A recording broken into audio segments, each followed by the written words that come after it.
This is the final episode of Raw before WrestleMania 39 this weekend, so we can expect WWE to tie a bow on all of the major storylines heading into the pay-per-view. Before he battles Roman Reigns, Cody Rhodes stepped into the ring with Solo Sikoa for their first ever singles match. We also saw The Miz host Lita, Trish Stratus, and Becky Lynch on Miz TV.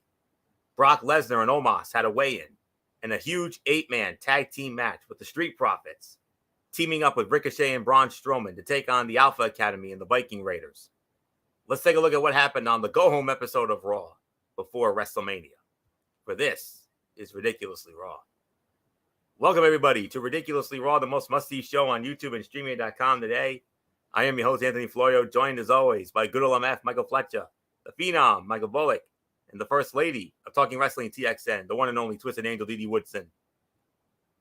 Welcome to WrestleMania week, my friends. We have arrived. We have arrived at WrestleMania week, and this is the first of our 3 big shows this week. And we started off tonight with Ridiculously Raw, as we're going to get into Monday Night Raw live from the Footprint Center, formerly the America West Arena in Phoenix, Arizona, the home of the Phoenix Suns of the NBA. And we started it off with that Miz TV segment, as it was The Miz welcoming the women's tag team champions, Becky Lynch and Lita, along with Trish Stratus, interrupted by Damage Control, and it led into a one-on-one match. Becky Lynch squaring off against Io Sky. Becky Lynch wins the match in 11 and a half minutes with the manhandle slam. All right. Thoughts on all this? Well, I'll tell you what. The Miz TV segment felt unnecessary as a way to facilitate this match, but it was a good way to have The Miz kick off the show and remind us he is the host of WrestleMania. He is good in his role and did his job here without taking any focus away from the women in the ring. Becky's promo, hands down, was the standout of that, especially towards the end with Angry Becky. And the match that followed, that was a pay-per-view level performance. It was a competitive match with great physicality and some standout moments. It was a fantastic way to get the show going and put the crowd in the right mood. 3.5 stars for the match. Say what you want about The Miz, but this guy is always dressed like $1 million. He and Cody Rhodes are the only guys, they wear those fancy suits every week. Miz got a pretty loud reaction when he had the crowd say Miz TV with him. Bayley did a good job shutting down the what chance. Becky hit a reverse DDT that almost had a bad landing because Io fell a second too late. Thankfully, she was fine. And then Io Sky bridged too high when she hit the German suplex, so she had to hit a second one. Sequence looked great, though. The segment was a little unnecessary, like I said, but, Miz defined his role, but Becky's fire at the end, that definitely stood out. And, of course, the match with Becky and Io, one of the fights of the night. You could certainly make an argument for fight of the night if you wanted to. 3.5 stars easy. So there isn't much more to say. Great way to jump off this final Raw before WrestleMania. So good old MF, Michael Fletcher, front and center. Come on in. Miz TV with Becky, Lita, and Trish to be followed by Becky Lynch defeating Io Sky in 11 and a half minutes. Great way to jump off tonight. Yeah, great way to jump off tonight's show, and it was really good because of the fact that everybody played their role really well. Becky Lynch has become by far the face of the women's division. She has been the one for the last 2 years, maybe even 3. You could even say for the last 3 years. Out of everybody who stood out, the one that has shined the brightest, the one that has been the best of the best, at least when it comes to the 4 horsewomen, has been Becky Lynch. And with everything that was riding, the one thing that we had to talk about was what was going to be the thing that was going to be the statement, what was going to lead the biggest factor of them all. And sure enough, it was that Becky Lynch certified herself as a legend already. and to be with two Hall of Famers on her side. But think about what she said. That Dakota Kai and Io Sky are lackeys. That they haven't done anything under Bayley's control. And if you really think about it, and you have to step back from the moment, she's right. What has Io and Dakota done other than being the tag team champions individually? What have they relatively done? Nothing. Absolutely nothing. So that part there pretty much summed everything up. So you want to talk about cementing a legacy. You want to talk about doing the right thing. Yeah. What Becky Lynch did was without a doubt the best thing that she could do. It put a lot of emphasis on the match. And then as far as the Io versus Becky goes, yeah, about 3.5 stars. I thought it was a solid fight. Could it have been better in certain areas? Yeah, but I thought they did a well enough job with it. So nothing more to say. Michael Bullock, I'll give it to you.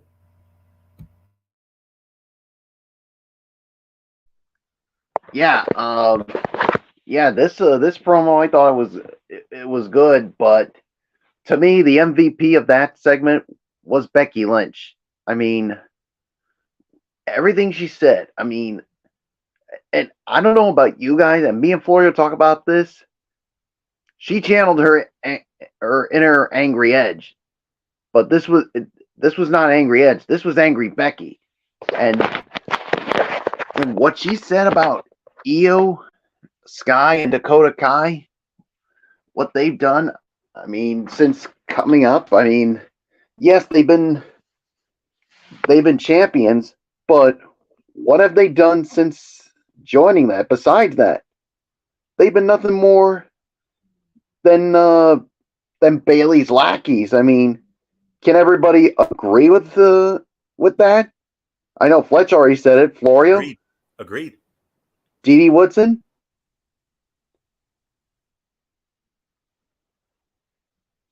Well, what says you, Dee? Have they been lackeys, or? I mean, all right, I'll take it that she said yes, but yeah, but the thing is, I mean, like you said, I mean, Becky Lynch, she spoke the truth. I mean, she was absolutely right about Io and Dakota. I mean, yes, they've had run as the tag team champs, but what have they done since joining them? They haven't done much except saving Bayley from so many or interfering in her matches. So this to me is their opportunity come WrestleMania to show who they really are. Other than that, they're nothing more than Bayley's henchwomen. So as far as the match goes, I'll give it 3.5 stars as well. So yeah, so there's really nothing more for me to say. Dee Woodson, I think we lost her for a minute. No, she stepped out for a minute. She'll be back. All right. Yeah, I guess until then, I'll give it to Florio. Yeah. Great opportunity for Damage Control to do something here. A win on whatever night they do it. According to Wikipedia, they have this match listed as night 1. Now, I don't know if that's true or not. We're gonna have to look into it. But whether it is night 1 or if it's night 2, they gotta do something. And a win here, and they will most certainly do something. So, all right, Dee Woodson's back in. So, Dee Woodson, let's get your thoughts on the opening segment, the Miz TV with Becky, Lita, and Trish, and then Becky Lynch defeating Io Sky in 11.5 minutes. Okay, can you hear me this time? We got you. Loud and clear. I don't know what happened because when Bullock asked, I said, hell yeah. And then it's like nobody could hear me. So I'm like, okay, whatever. I'll just. I was wondering why I didn't hear you. I figured, well, I'll just jump out and jump back in and see if that fixes the issue. And apparently it did. So Yeah, the segment, it was all right. I mean, I agree it wasn't really needed, but it was all right. It did help to lead up for the match. It also helped to build more into the WrestleMania match. As for the match itself, I agree. It was a 3-star match. Yeah, there was a little bit of sloppiness here and there, but it still was a very well done match. These two had great chemistry together. So not much more I'm going to add. It's yours, Florio. And I'll say one more thing, Florio, regarding that promo. I mean, remember what we always say about dropping the mic and walking out? He Well, slammed it down. Becky didn't just drop the mic; she slammed it down. Part of me was like, "Damn, Becky, tell us how you really feel." Whew. All right. So with that said, we move on to who has become a big favorite of our show, especially between myself and Michael Bullock, Seth freaking Rollins. And did we have a lot of fun with that in Providence a couple weeks ago? You better believe Oh it. yeah, we did, and especially with his theme. Phoenix had the time of their lives. Let me tell you.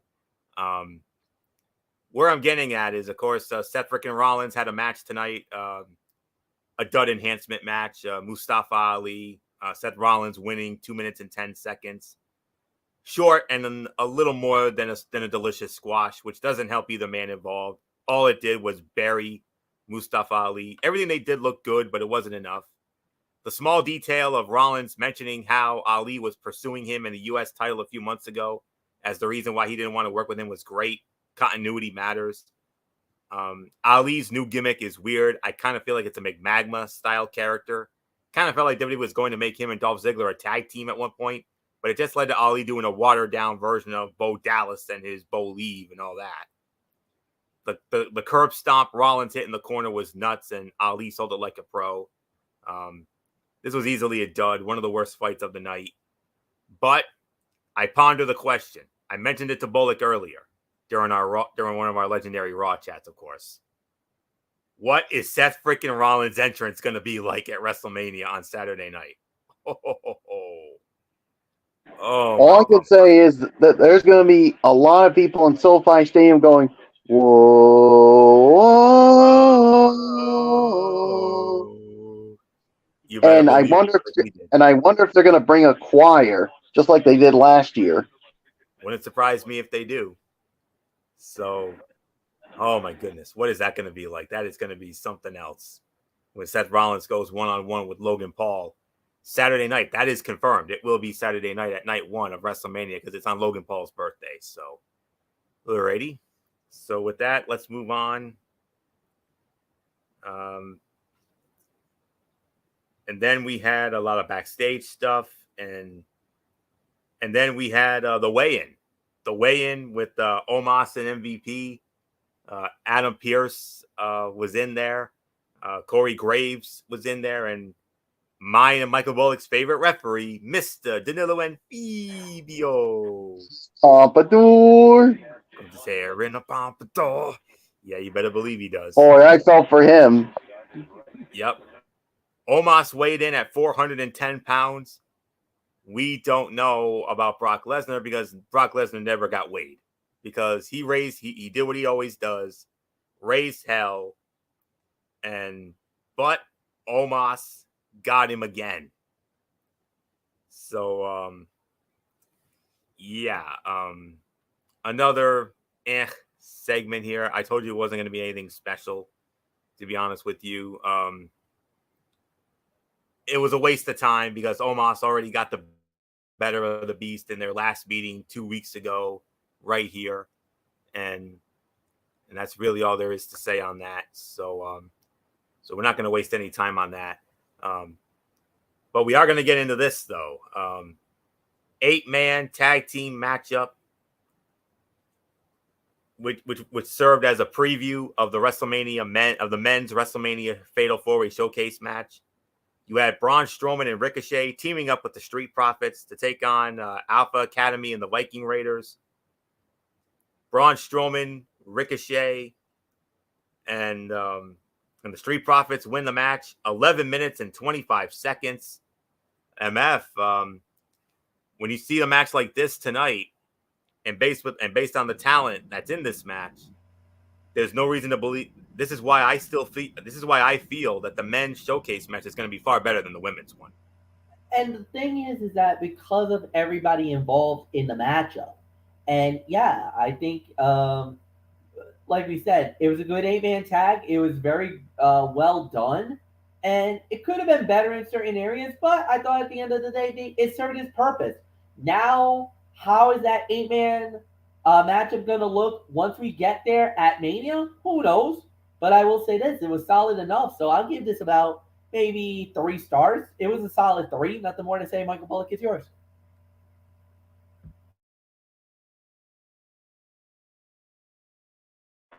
Yeah, I'll give it about a solid 3 as well. I mean, I thought it was a nice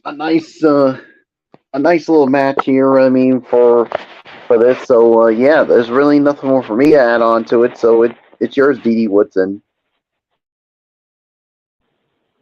Yeah, I can pretty much agree with everything. So it's yours for you. 3.25 stars for me on this. The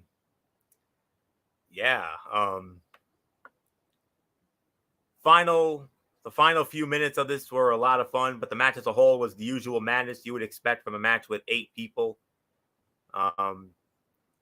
Seeing Chad Gable with 3 big guys like Otis, Eric, and Ivar, that was an interesting little something there. Gable countered a head scissor takeover into an ankle lock, but he almost lost his balance and fell over while doing it.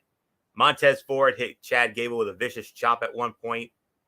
And now we all remember 3 years ago, going into WrestleMania 36, when Otis had that little romantic angle with Mandy Rose. Well, are we possibly seeing the planting of the seeds for perhaps another one in the form of Maxine Dupree, a la Sophia Cromwell?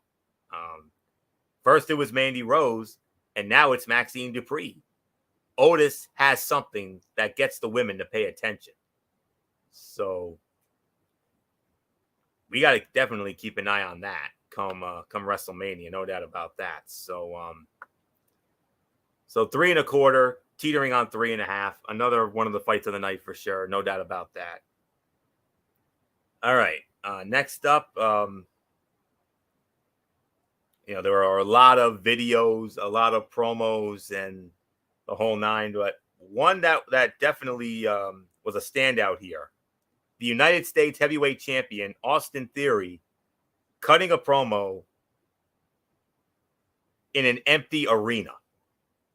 No fans, just him cutting a promo on John Cena. And I mean, what else is there to say? I mean, very interesting final pitch for that match. But this was announced this past Friday night on SmackDown.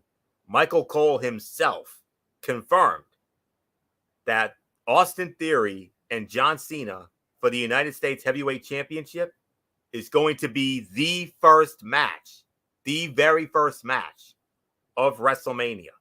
Night 1, Saturday night, Theory and Cena are jumping it off. And that has been officially confirmed. What a way to jump that off at SoFi Saturday night for the United States Heavyweight Championship. So that's that. And now we come across earlier this afternoon, the WWE announced the newest inductee into the WWE Hall of Fame class of 2023. And MF, get excited. One of your all-time favorite divas, the Duchess of Dudleyville herself, Stacy Keibler.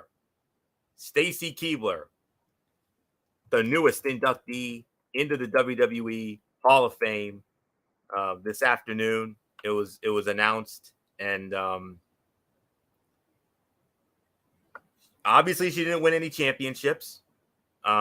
The only real accomplishment she did have was winning the Nitro Girls search in WCW back in 1999. In WWE, was voted WWE Babe of the Year in 2004. And then, of course, getting inducted into the WWE Hall of Fame class of 2023. So just want to pull up the official announcement that was as it was posted this afternoon. Bear with me. So all right, here we are, and then we'll pay our respects and just give me all right. As first reported by People Magazine today, Stacy Keibler will be strutting her way into the WWE Hall of Fame, joining Rey Mysterio, the Great Muta, and celebrity inductee Andy Kaufman in the class of 2023. Keibler first made her mark in WCW before heading to WWE as part of the Alliance. Keibler immediately made an impact in WWE, wowing the WWE Universe with her vivacious personality and combustible charisma. Keibler soon emerged as the Duchess of Dudleyville while managing the Dudley Boys.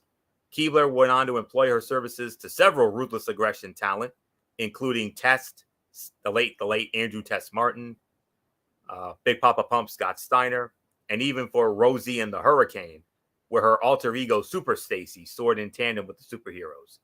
A force inside the ring, Keibler used her athleticism to take down her opponents and contend for the women's title many times. Of course, she teamed up with Miss Jackie to face off against Tori Wilson and Sable in that infamous Playboy evening gown tag team match at WrestleMania 20.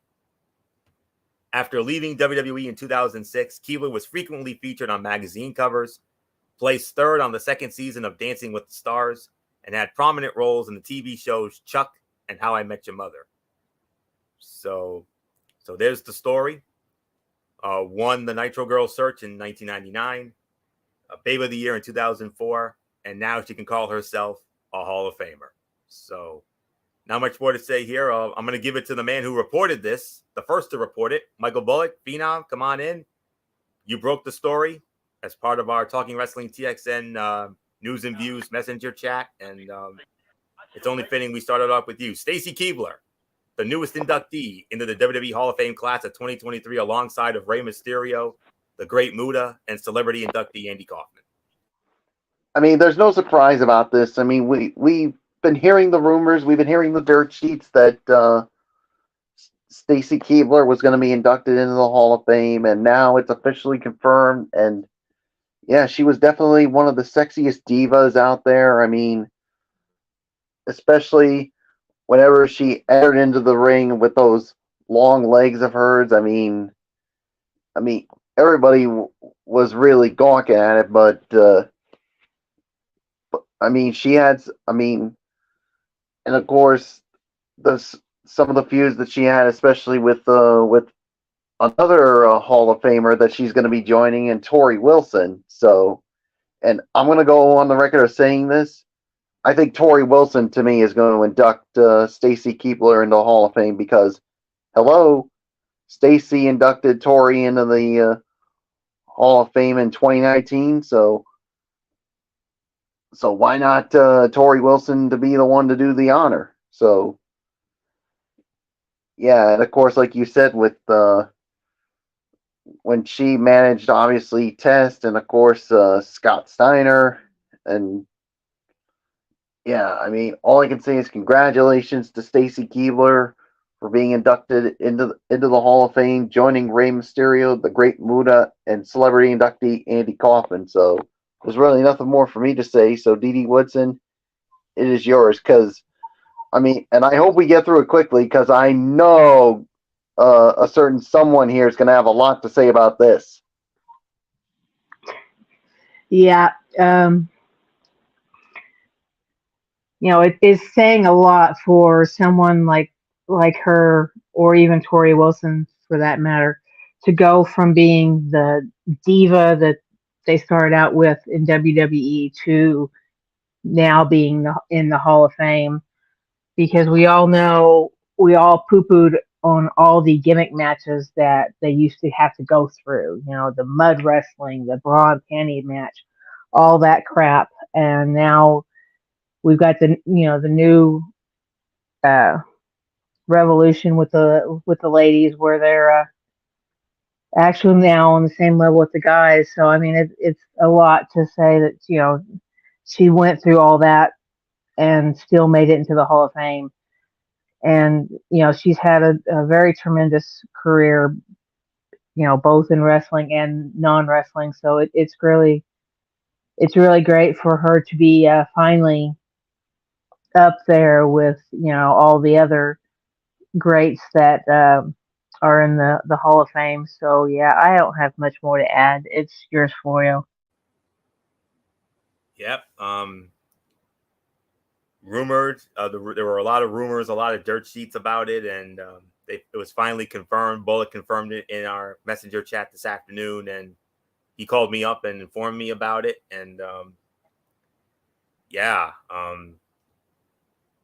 she may not have been much of a wrestler, but she did have some moderate success as a manager, as a valet. Of course, with the Dudley Boys, you remember she was their manager when the Dudley Boys unified the WWE and WCW Tag Team Championship at the 2001 Survivor Series, when they knocked off the Hardy Boys in that steel cage match. And then, of course, she also took Rosie and the Hurricane to the World Tag Team Championship back in 2005. I believe it was at the Backlash pay-per-view when they knocked off Laudy Zistance on that night. And of course, her and Test. I mean, we remember the campaign slogan where we'll keep it PG here. Relive it on Peacock, all those episodes of Monday Night Raw and during the Ruthless Aggression era. Of course, her and Big Papa Pump, Scott Steiner. She went to Scott Steiner after Scott Steiner defeated Test at the 2003 Unforgiven pay-per-view. Of course, she also had some big moments in WCW. She came into WCW. That's where we first got to know her. She won that Nitro Girl contest. And she spent that prize money on season tickets for her favorite NFL team, the Baltimore Ravens. As she was a cheerleader for them at one time. And then, of course, she got her big start in WCW when she was first introduced to us as Miss Hancock. And she had those angles with the likes of David Flair, just to name, that was her most notable thing down there.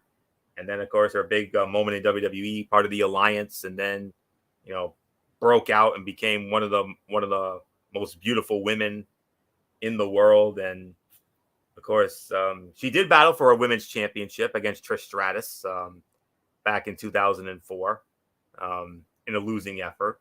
But of course, she wowed the WWE universe. Like I said, when I read off the statement there. So one of the most popular divas of the Ruthless Aggression era, no question about that. And a personal favorite of one of a certain panelist here, and we're going to get to him and get his thoughts on it in just a moment. But nonetheless, on behalf of all of us here at Talking Wrestling TXN, we would like to take this moment to congratulate Stacy Keibler on being inducted into the WWE Hall of Fame class of 2023, alongside of Rey Mysterio, the Great Muta, and Andy Kaufman. And she'll take her rightful place on Friday night as part of the Hall of Fame ceremony, which will be airing immediately following SmackDown. So at the Staples Center in Los Angeles. So, and like Bullock said, he's absolutely right. The only person who could do the induction justice, without a doubt, would be her bestie, Tori Wilson. After all, it was Stacy Keibler who did the honors for Tori Wilson when Tori went in 2019 as part of WrestleMania 35. So, fair's fair. So, as I say, so not much more to say on this. So, good old MF Michael Fletcher, come on in. One of your all-time personal favorites, the fun we used to have with her back in the day, and now Stacy Keibler. And those long legs of hers are going to be strutting into the WWE Hall of Fame class of 2023 on Friday night. Yes, it is. there was rumors that it was going to happen. It kind of perked my ears when I heard that it was possible, and now it happened. She's going in, and I'm ecstatic, man. Yes, as long I gotta say, if you're talking wrestling wise, yeah, without a doubt, she is not worthy of the Hall of Fame. However, her charisma, her beauty, her talent, what she brought to as a actress, you can say this is what got her in more than anything else. And by far, she was one of the most popular, if not the most popular, for at least 2 or 3 years in that Attitude Era, especially the Ruthless Aggression era. Yes, you had Trish as the top female wrestling diva, but as far as managers wise, valet wise, or just a great on-screen personality, Stacy was it. And I think that's why, and not only that, but she was very true to WWE. You know, she was there through thick and thin, there during the late years of WCW, and then transitioned easily to WWE when WCW folded. As many of you guys know, Stacy was one of the first ones to make the smooth transition from WCW to WWE and never lost that popularity. She never lost it. She always kept it and was able to maintain it and still became a force to be reckoned with. Once she left, that's where a lot of the stuff outside of the ring really transpired, especially the Dancing with the Stars. That was her claim to fame. The Dancing with the Stars, coming in third place, getting the bronze medal. One time dating George Clooney, who at the time was one of the sexiest men in the world. And she was dating, he was dating her. And I think they were together for, I believe, a year or so, and then they broke up. But don't worry, folks. Stacy, outside of the ring, has done very well for herself. She's gotten married. She's now a mother of 3. So she is definitely moved far away from WWE and everything else. But WWE wanted to give her the greatest honor of them all by inducting her into the Hall of Fame.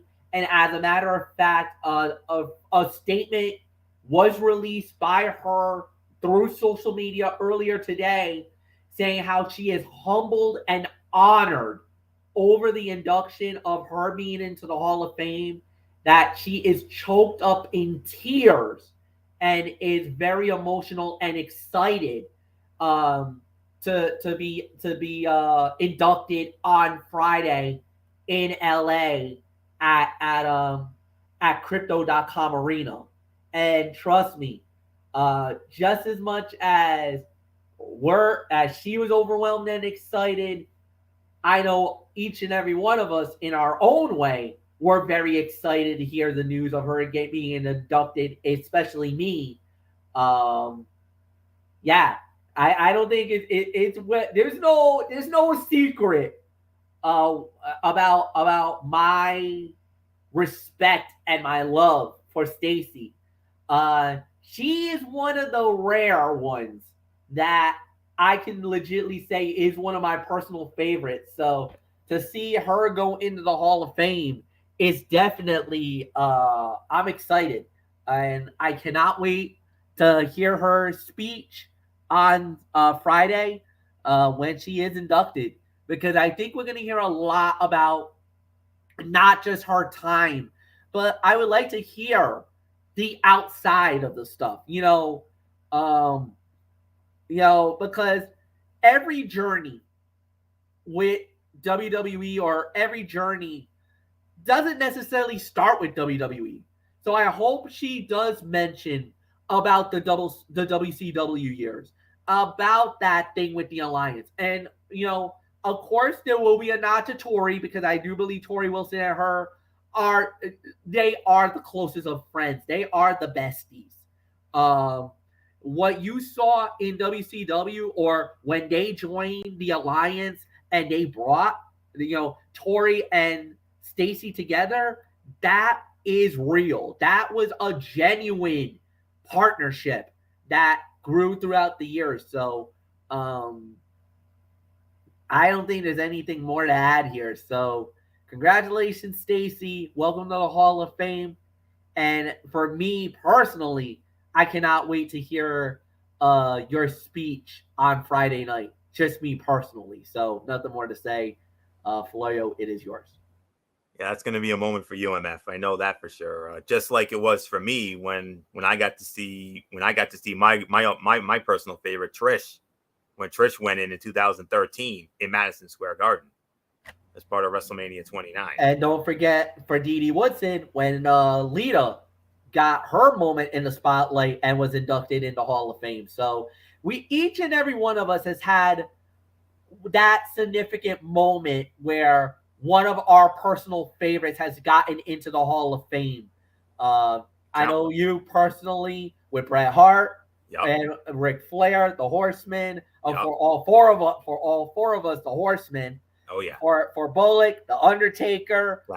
For last year, for Dee, it was Lita, and so we all had something special. But this one definitely hit. It's a little closer to home for me because of who it is. Yeah, it's Stacy right now, but MF, I can only imagine how emotional you're going to be when you get to see your favorite male heroes, such as a Triple H or a Randy Orton or a John Cena. Well, let's not kid ourselves. All of us are gonna be emotional for Cena, but for you especially with Triple H and Randy Orton. So, special moment indeed. So, congratulations to Stacy on behalf of all of us here at Talking Wrestling TXN. All right, next up, the final qualifying match for the women's 4-team showcase at WrestleMania. Right now, we've got Raquel Rodriguez and Liv Morgan, Shotzi and Natalya, and Ronda Rousey and Shayna Baszler. The final qualifier featured Sonya, the randomly thrown together tag team of Chelsea Green and Sonya Deville. Now, Carmella's out with injury, and Piper Niven didn't want anything to do with Chelsea Green. So Sonya Deville stepped in. So it was Chelsea Green and Sonya Deville squaring off against Michin and Candice LeRae. And the winners of the match in an even 3 minutes, Sonya Deville and Chelsea Green. So Chelsea and Sonya are the fourth and final team. Dud match here. Considering WWE only booked a handful of matches for tonight's show, it was a little disappointing to see any of them only getting a couple of minutes. It wasn't a squash, but it wasn't much of a match either. And that's really all there is to say on that. So, all right. So I do want to give a quick thought, though. Yeah, sure. I think this is the perfect tag team. I honestly, no, and truthfully, honestly, with the gimmicks that Sonya Deville and Chelsea Green have together, this is an absolute match made in heaven. This is the best thing Triple H and the creative team could have done, because they are obnoxious, they are overbearing, they got perfect go-away heat, and on top of that, if you put them together, if you give them the right formula, they actually could be a viable tag team. So for them to be paired up this close to WrestleMania, I think Triple H might have had something in the back sleeve as a just in case fail safe. And he was like, you know what? The heck with it. Break the glass thing, pull the lever, let's do it as a like that emergency hatch. and it worked. I was when they were in that office with poor Adam Pearce, I was like, oh, this is perfect. It makes logical sense. They definitely could feed off each other very well. I mean, and they got enough disdain for all four of us that it makes us just like, are you kidding me? But in a good way. So, do I think they're going to win the match? Absolutely not. But as far as being the perfect team and everything else, like they said, this was a brilliant move and probably the first smart thing that WWE has done in a matter of weeks. Quote unquote, as the two ladies said earlier tonight. So, no. As far as the match goes, absolutely done. Don't care. Don't give a rat's about the fight.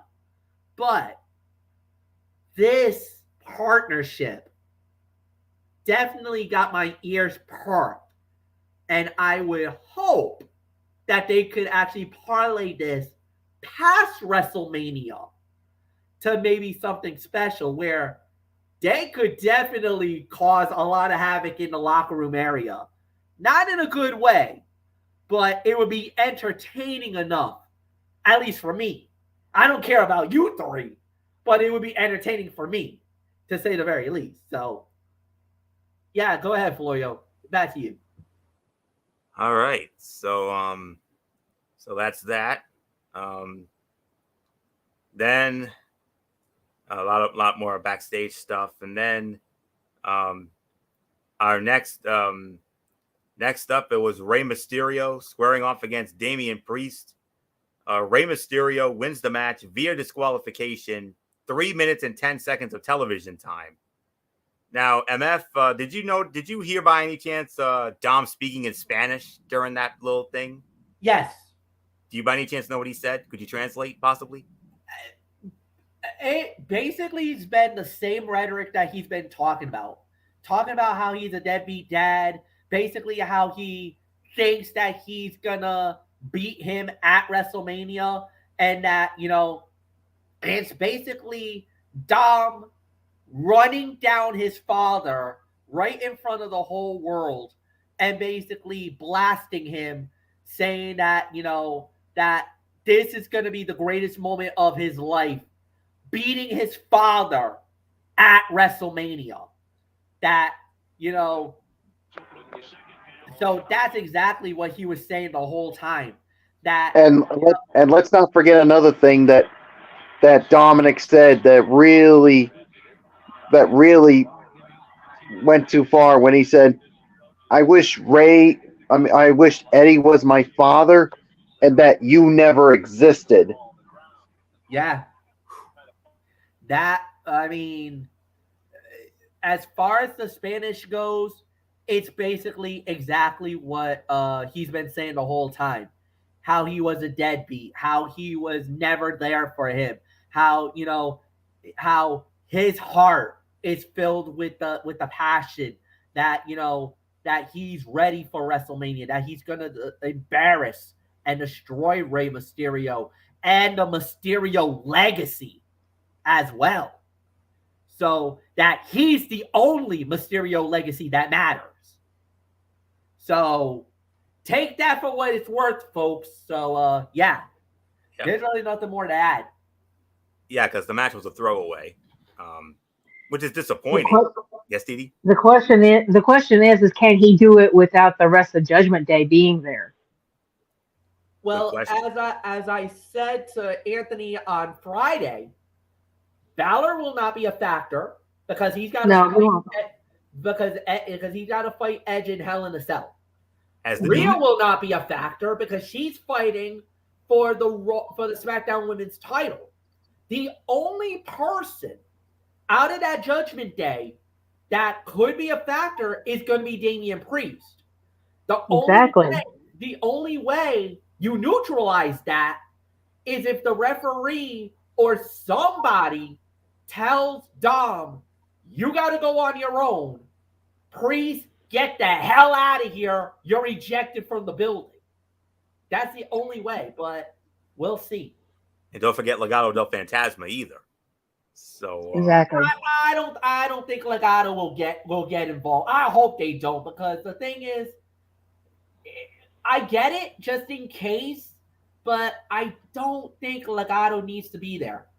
I know Ray, and I know Ray himself.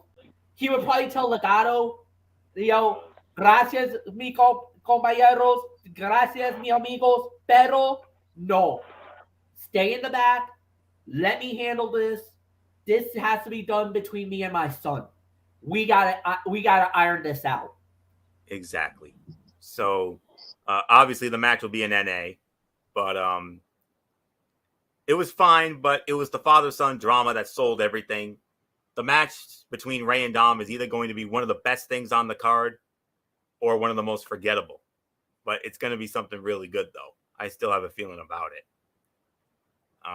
Nothing really, yeah, and we need to see a new angle of when Ray punched Dom. It looked like it was a stiff shot, but it was hard to tell with the camera behind him. And Dom, like Bullock said, Dom said he wished Eddie Guerrero was his real father and vowed to take the Mysterio name for himself at Mania. And it's weird that after having such a high-profile spot alongside Bad Bunny 2 years ago, Damian Priest is the only member of Judgment Day without a WrestleMania match. And the way Priest leveled Ray with a clothesline looked nasty in the best possible way. So that's really all there was to say on that. So NA for the match, but the Mysterio family drama continues on, and it still continues to be great. Then we had a non-title match. Intercontinental Heavyweight Champion Gunther squaring off against Dolph Ziggler. Gunther wins the match in an even 6 minutes. You guys want to get into this, or if you want to move on, it's okay. So, yeah, I figured as much. If I were to put a rating on it, it probably would be about maybe 2. I mean, the match was decent, but most of it took place during the commercial break. Crowd seemed a bit deflated at the end. To me, if I'm going to be honest with you, I think Kaiser and Vinci deserve and need a run with the tag titles. They're just as talented as Gunther between the ropes. WWE should also pair Ziggler and Ali together. It seemed like their weird storyline might go in that direction, but then it just fizzled out. The show-off is too good to be used so sporadically and only to put others over as a utility veteran. And the famous Sir Ziggler hit is one of the best we've seen in a while, and Gunther sold it perfectly. So, not much more to say on that. And then we had the main event of the evening, Cody Rhodes squaring off against Solo Sikoa. Cody Rhodes wins the match, 12 minutes and 50 seconds. Didi Woodson, fight of the night, and a huge momentum boost for Cody going into the biggest match of his life on Sunday night. Definitely fight of the night. It was a very solid main event for us to have. And in a way, I guess you could say Cody and Kevin Owens and Sami Zayn just kind of shut the pie hole up of everybody in the bloodline. Because the moment the Usos hit and even started to do anything, here they came. And they made sure to keep it one-on-one with Cody and Solo. And, they did a great job going back and forth, and the pinfalls, and I love the look of the shocked face on Heyman that we got a couple of times. They thought they had the upper hand, and it turned out that Cody had the upper hand. And so, yeah, this was definitely a great builder for the match for this weekend. I'm going to do probably 3.5 to 4 on this, because it was, it was definitely the match of the night, and it's definitely well worth waiting for. So I'm going to toss it to you, Floria. Yes, indeed. Tough battle for both men that spilled out of the ring more than once. For Solo, this was all about inflicting as much damage as possible. So he used parts of the environment to cause Cody even more pain along the way. Fun main event to cap off the show. Tonight, well, I'll get into the overall review in just a moment, but it was a fun main event to close it out. 3.5 to 4. The look on, like Didi said, the look on Paul Heyman's face was so much different than it is when he accompanies Roman to the ring. He's always in awe of the tribal chief, but with this bout, he just looked excited to watch Solo dish out some punishment. And the way Solo threw Cody over his head like it was nothing was an impressive display of power.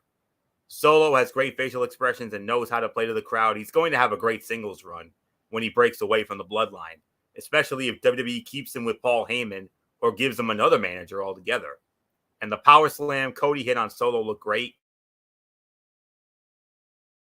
It kind of reminded me a little bit of Randy Orton's power slam almost. It kind of had like a Randy Orton motion on it. But other than that, 3.5 to 4. Fight of the night for me. No question about it. Momentum. Huge momentum building win for Cody heading into WrestleMania. There was no way Cody was going to lose, but I was wondering how are they going to protect Solo? And Cody obviously is the priority heading into Mania, so we don't have any issue with him going over clean.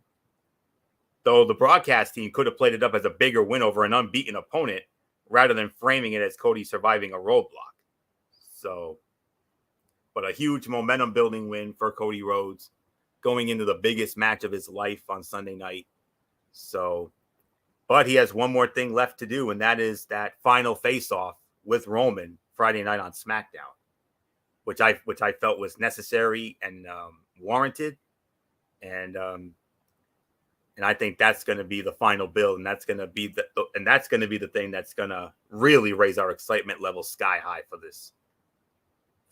this highly anticipated WrestleMania main event on Sunday night. So, 3.5 to 4, fight of the night, MF. Cody Rhodes pins Solo Sikoa. If that's not momentum, if that's not huge momentum going into the biggest match of your life, tell me what is. Yeah, and let me tell you, the one thing that also was very apparent, Paul Heyman was on the phone with maybe the tribal chief himself to let him know, hey, Solo failed. He lost. I wonder what that kind of repercussions is going to happen on Friday. So I don't know. I think there's going to be some very interesting stuff coming out of that. But at the end of the day, it was, like you said, 3.5 stars, solid main event. Nothing more to say. I believe I give this back to Bullock. Yeah, I give it to Michael Bullock. So Bullock is yours. Yeah, 3.5 to 4 for me. This was the fight of the night. I mean, a nice momentum win for Cody Rhodes heading into the biggest match of his life. But yeah, he's got one more stare down with the tribal chief come Friday night. So we'll see what happens with that. So nothing more to say except overall thoughts time, Florio. Yep, and I'll start it off. Overall, tonight's show was a little light on action because there were so many video packages to hype WrestleMania. But the main event and the Becky Io matches were definitely worth watching. Overall, it was a strong, raw version of a go-home show. They did a good job of spotlighting a number of WrestleMania matches, and most of the hype worked. The Sammy and Kevin stuff could have been better, but maybe they'll get something more on Friday night with that. I don't know, but I'll give it a solid 7, maybe 7.5 at the absolute best. But it's around that 7.5 threshold. No question about that. So strong go home show for Raw. We'll see what SmackDown has on Friday night. So around 7.5 for me. MF, your overall thoughts as we kick off WrestleMania week with this big Raw tonight? Yeah, it's going to be a crazy week all the way around. We got so many things we're going to be covering, but this is good. This was a good Raw. This was a good show. Phoenix, Arizona did very well. I'll give it 7.5. I totally agree with everything you just said. They tied up a few loose ends on certain matches. Others probably needs that SmackDown on Friday just to really put everything into a bun, but the excitement is there. We're excited. We're ready. If you know on social media, they are currently working on the WrestleMania stage, and there was a new photo that got released. I don't know how they did it. I don't know what's going on. I don't know how they're getting this access. Who the hell is leaking the set? But if you are, you're a beautiful and glorious son of a gun. That's all I'm just saying. They're getting us hyped for WrestleMania. I know WWE hates this. I know they hate this. They hate these photos getting leaked out. I know they're getting pissed about it because of what's going on. So, but at the end of the day, we're getting more excited. We're really amped about it, and just off the start of it and the look of it, my God, that set it's gonna look massive. I don't know what their layout is gonna look like. I don't know what they got in mind. Like I'm trying to piece it, like trying to figure out what's gonna be the layout for WrestleMania. I know it's gonna be a Hollywood vibe. Could it be a replica of the Romans Chinese theater and the layout? Is it going to be a whole bunch of monitors? I don't know.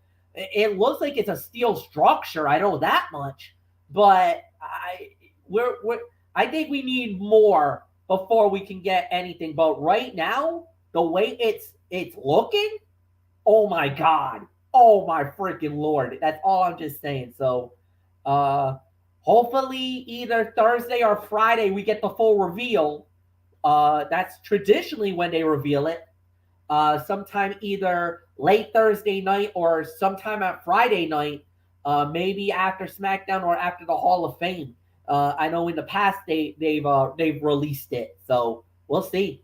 Nothing more to say. 7.5. Bullock is yours.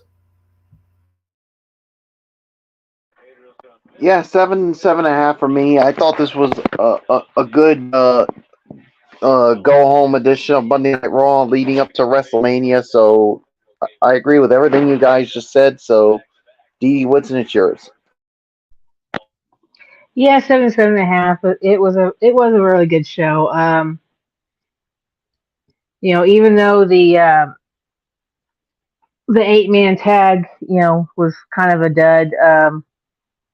That move of Montel Ford jumping over Strowman and doing the frog splash where he spins in the air. I mean, that was probably the highlight, I think, of that match. But yeah, the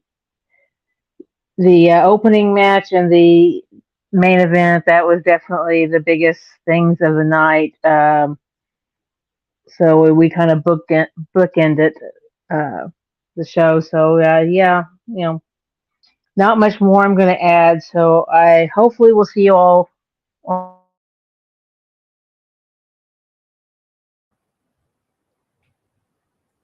Dee, we're not having a show on Friday night. We're not doing a show Friday because we're taking that off too, so we can enjoy the Hall of Fame ceremony and all that. So our big preview show is Thursday night. So just wanted to let you know that.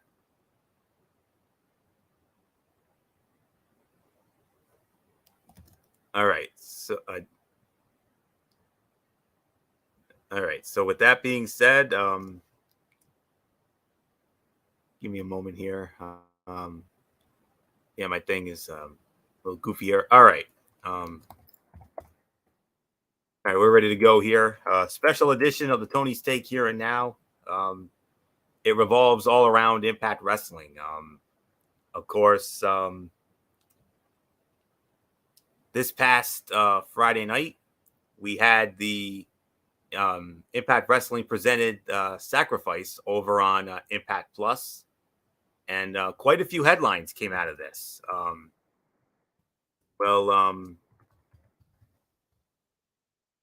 right.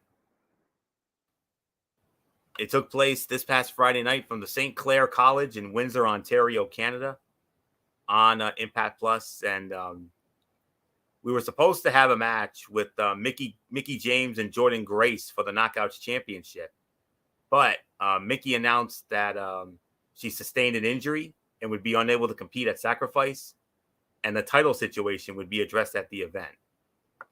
And also, Josh Alexander, the World Heavyweight Champion, he's due to an injury on his end. His injury is actually so much worse, it actually needs surgery. And because of that, Josh Alexander is no longer the Impact World Heavyweight Champion. He had to relinquish the title.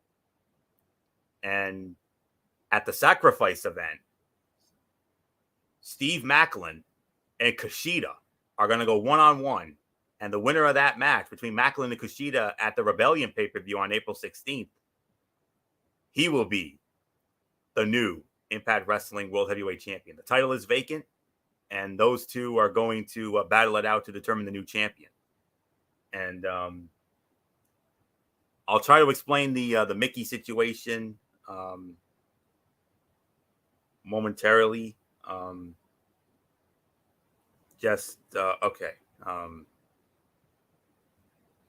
So this is what's going to happen when it comes to the women's situation. Mickey will not be, obviously did not compete at Sacrifice, and she's also going to have to miss the Multiverse United show. And possibly something might happen at Rebellion. They had a segment during the show, Mickey James sitting down with Gia Miller, the interviewer, and Director of Authority, Santino Marella.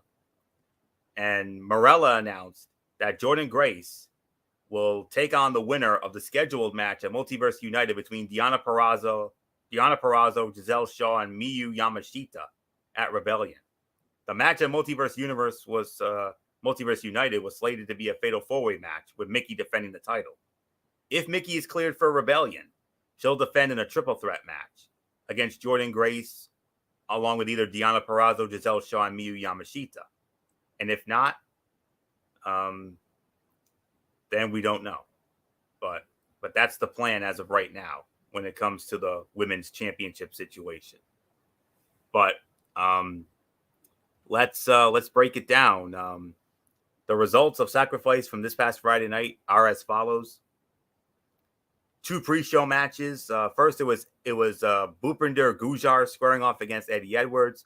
Eddie Edwards wins the match 7 minutes and 26 seconds.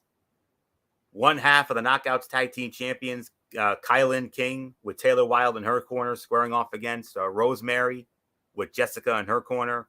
Rosemary wins the match 9 minutes and 6 seconds. In a return match from No Surrender, Speedball Mike Bailey versus Jonathan Gresham. Speedball Mike Bailey wins the match in 19 and a half minutes. Joe Henry defended the Impact Digital Media Championship against Brian Myers. Winner of the match in 8 minutes and 50 seconds, and still the Digital Media Champion. It is Joe Henry. Deonna Purrazzo versus Giselle Shaw. Deonna Purrazzo wins in 9 minutes and 41 seconds. PCO went up against Kenny King. PCO wins the match 10 minutes and 38 seconds. X Division title on the line. Trey Miguel defending against Lince Dorado. Winner and still champion, Trey Miguel. He wins the match 11 minutes and 49 seconds. Ace Austin and Chris Bay defended the Impact World Tag Team Championship against Bad Dude Tito and Shane Haste. Bullet Club successfully defends the titles. Austin and Bay retain 12 minutes and 25 seconds. Bully Ray and Tommy Dreamer in a busted open match. Bully Ray won the match 11 minutes and 13 seconds. And then in the main event, the Time Machine, the Motor City Machine Guns, and Kushida versus Frankie Kazarian, Rich Swann, and Steve Maclin, who replaced Josh Alexander.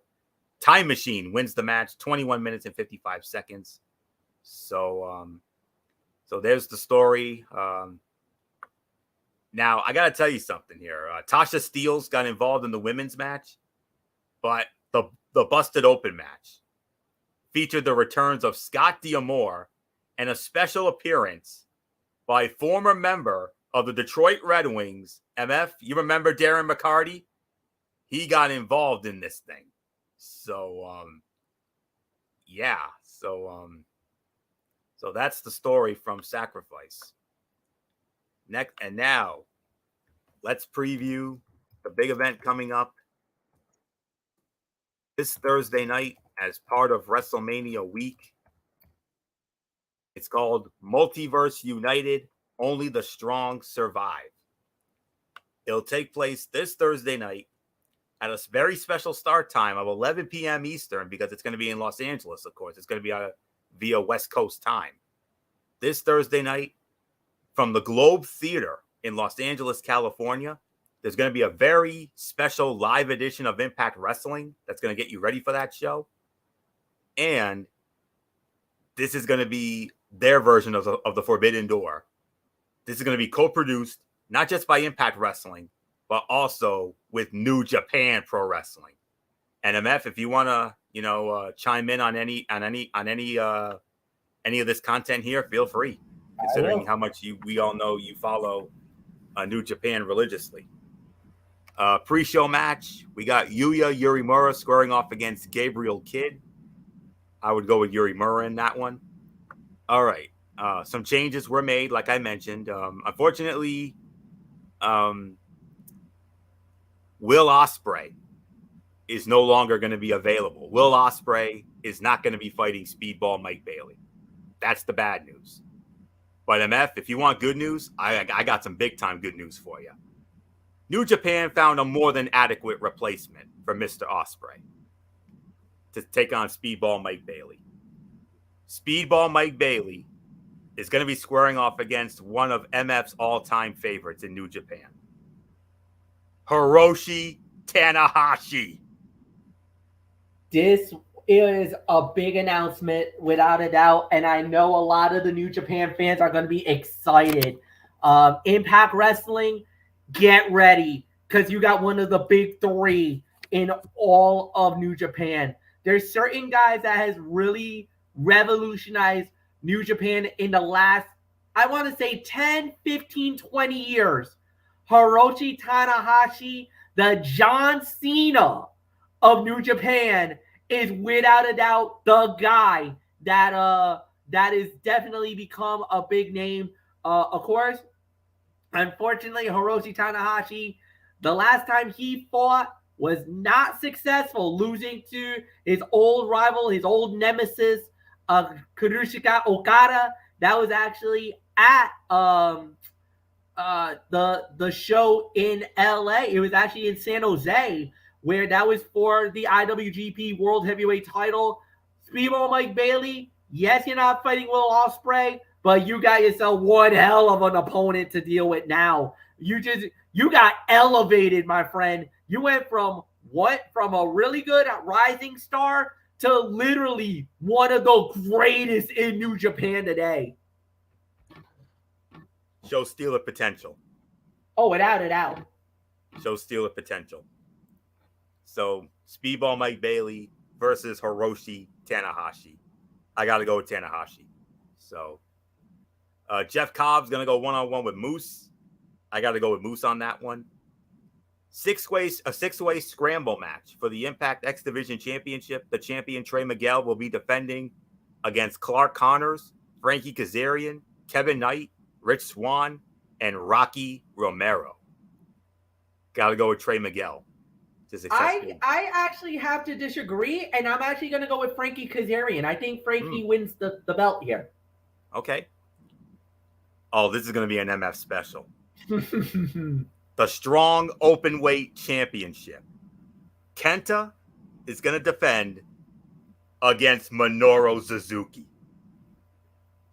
This match here is Suzuki-gun versus Bullet Club. But Suzuki-gun's been broken up. They broke up. They're no longer a group. But Minoru Suzuki is still one of the baddest guys in all of professional wrestling. This guy loves pain. He loves to inflict pain. He loves to... That's why the one time that you saw Jon Moxley, and he knew, and he had that look like, oh no, it cannot be him, because he knows what Minoru Suzuki is capable of. And Kenta is not a spring chicken. Kenta is without a doubt one of the baddest dudes in New Japan today. And with the way Bullet Club's been running now under the leadership of David Finlay, because he took the power away from former leader Jay White, Switchblade Jay White. Now he's the new leader of Bullet Club. A lot of things can play out here. It's going to be absolutely crazy how this fight turns out.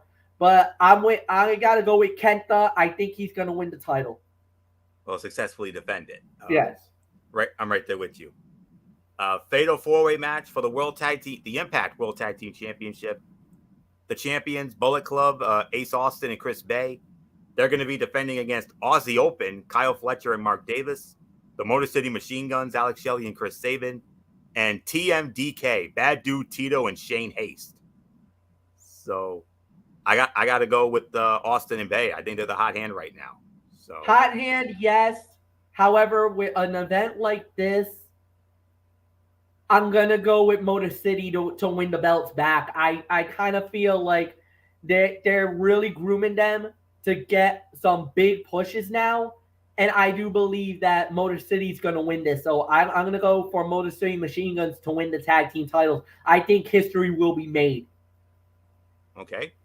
8-man tag team matchup. We're going to see Alex Coughlin teaming up with Callahan, Fred Rosser, and PCO. And on the other side, you've got Eddie Edwards, digital media champion Joe Henry, JR Kratos, and Tom Lawler. Tough call on this one, but I got to go with Team Eddie Edwards. I kind of feel like they're going to win this one. I agree with that. I got to go with Team Eddie Edwards as well.